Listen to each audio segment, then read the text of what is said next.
वो यहाँ पर भी ओबीसी का एक जो हक है और लोगों के कल्याण के लिए ये जरूरी है।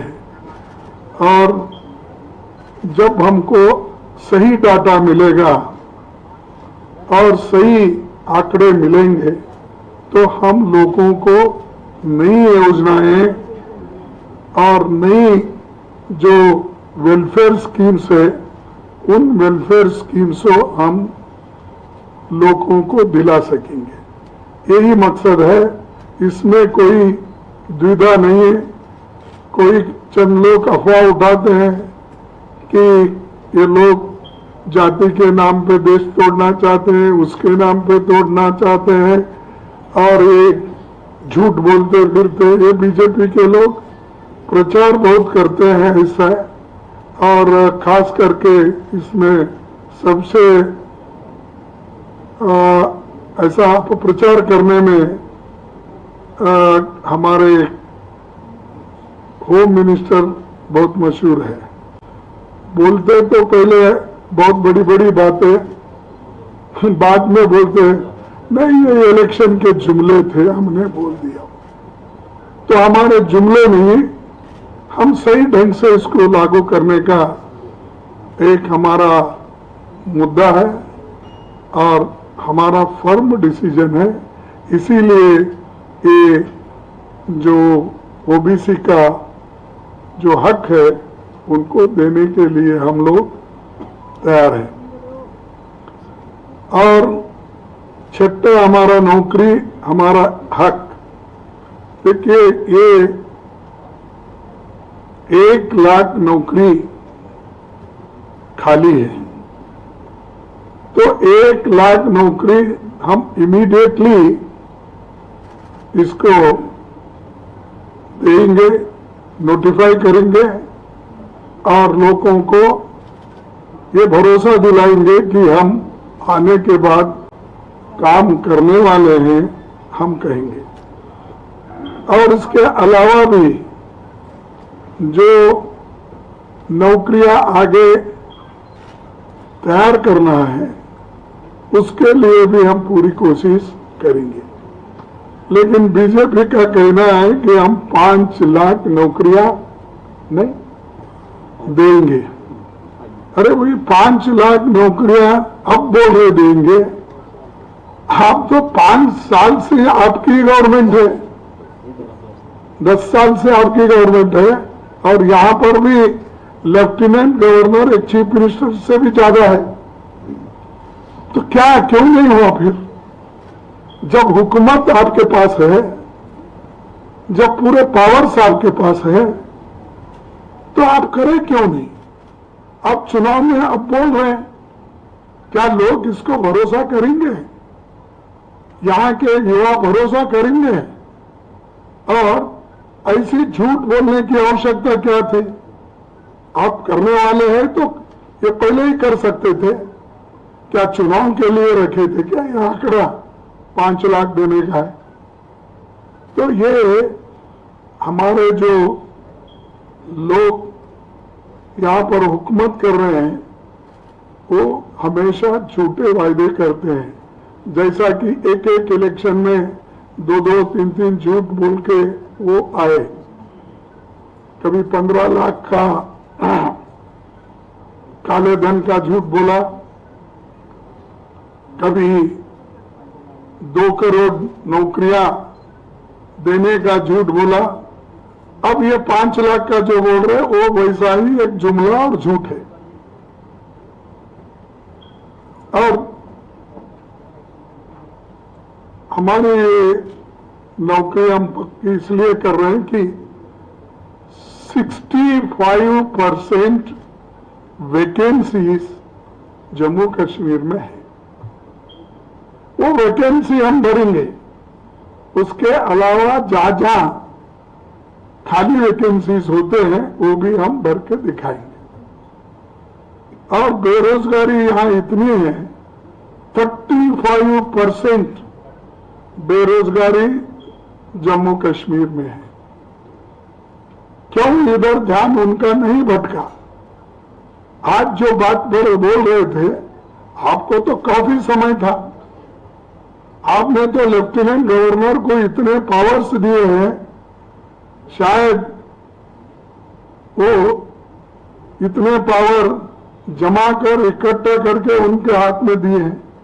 फिर आप ये 1 महीने में कर सकते थे सारी चीजें, आपने नहीं किया।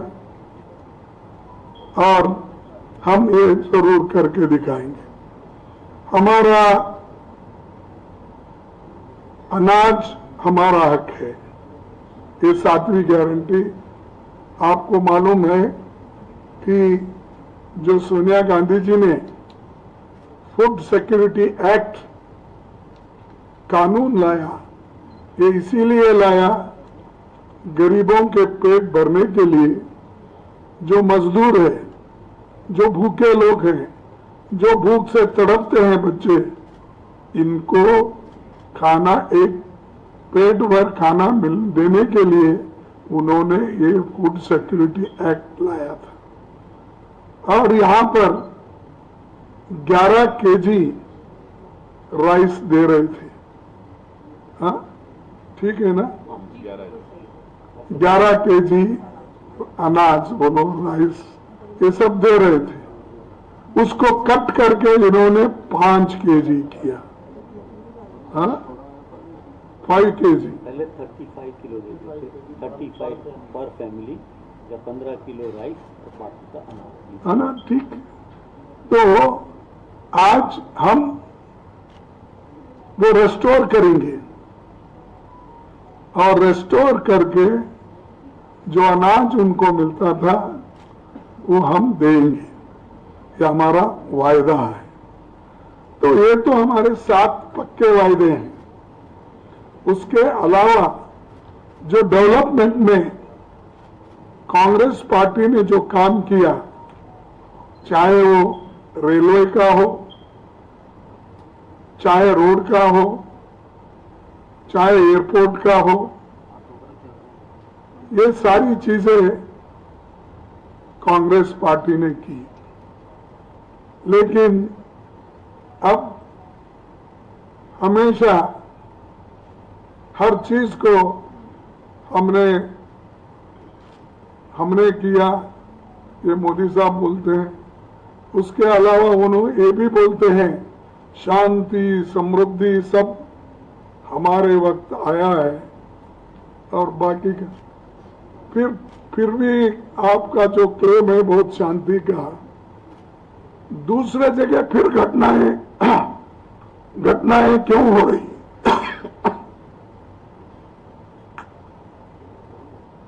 सॉरी, दूसरे जगह क्यों अभी भी घटनाएं हो रही? तो ये है कहने का, हाथी के दांत खाने के एक होते हैं, दिखाने के लिए एक होते हैं। वैसा ही मोदी जी, शाह, ये हमेशा जुमले बनाते हैं, प्रचार करते हैं, वोट मांगते हैं। ये वोटों के जुमले हैं जितने भी उनकी बातें हैं। और हम हमेशा गरीबों का ख्याल रखते आए हैं। मनरेगा का योजना लो, कर्ज माफी का किसानों का योजना लो, और ये जो फूड सिक्योरिटी लो, एजुकेशन का लो, ये सारी चीजें हमने गरीबों के लिए सोच के किया। ऐसा कौन सा काम आपने किया है, हमको बताइए। ये जो रेल, मैं जब रेल मंत्री था, मेरे जमाने में भी ये एक रेल यहाँ से जो हम अपने वैष्णव देवी, और ये टनल जो पीर पंजल, ये टनल उस वक्त मैं खुद आया था, मनमोहन सिंह जी आए थे।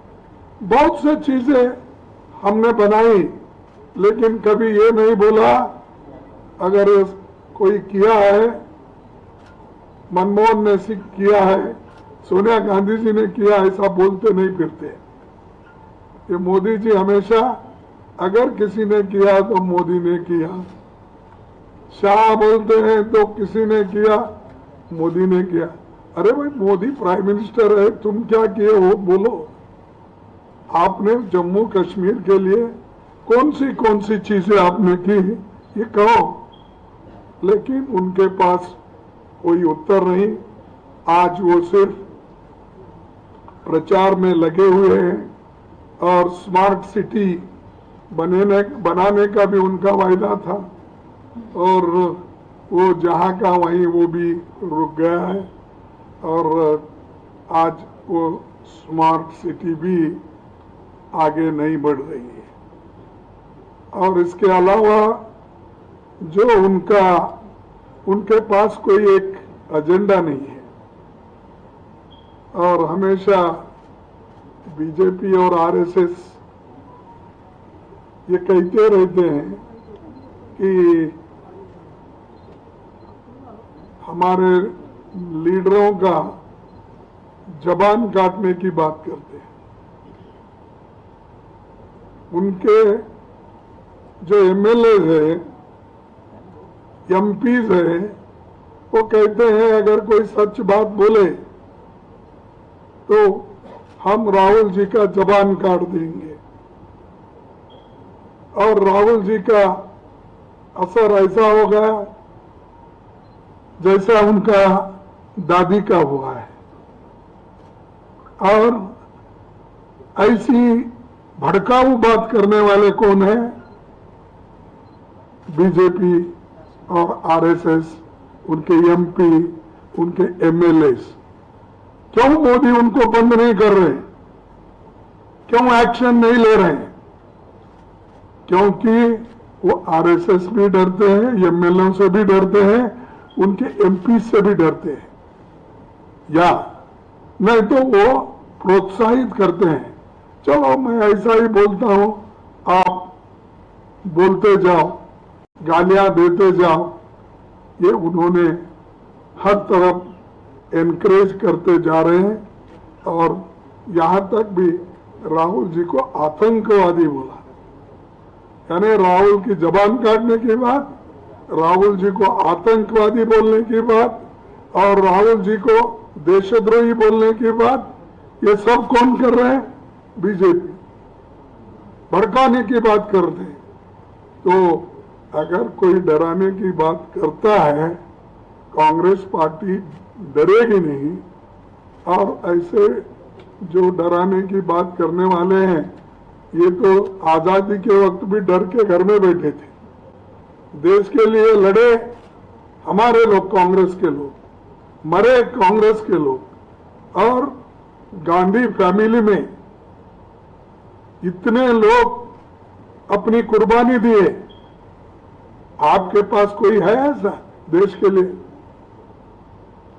एक कुर्बानी देकर बहुत बहादुरी देश के लिए दिखाया। या महात्मा गांधी जी राष्ट्रपिता, उन्होंने जान दी देश के एकता के लिए, देश के अखंडता के लिए, देश के भलाई के लिए। इंदिरा गांधी जी ने अपनी जान दी देश में एक ही रहना, ये उनका ये था। फिर उसके बाद राजीव गांधी जी ने अपनी जान दी। अरे इतने लोग कुर्बान करने वाले कांग्रेस में हैं। अभी भी फिर उनके खानदान को बार बार ये कहते हैं इसकी जीभ काटो, ये टेररिस्ट है, फलाना है। तो ये बात चलेगी नहीं और हम इसको बर्दाश्त करने वाले नहीं। हम हर जगह इसके खिलाफ एजिटेशन करेंगे, लोगों को बताएंगे कितनी गंदी दिमाग इनकी है, कितना ये इनके पास कैसा एक दुश्मनी की और एक विषभरित इनकी सोच है। तो इसलिए भाइयों, इन लोगों को तो हटाना जरूरी है। और हमारे जम्मू कश्मीर को भी बचाना ये हमारे लिए सबसे बड़ा है। और हम जब आएंगे तो ये जो 10-10 घंटे बिजली जा रही, इसके बारे में जरूर हम उनकी मुश्किलात को दूर करेंगे।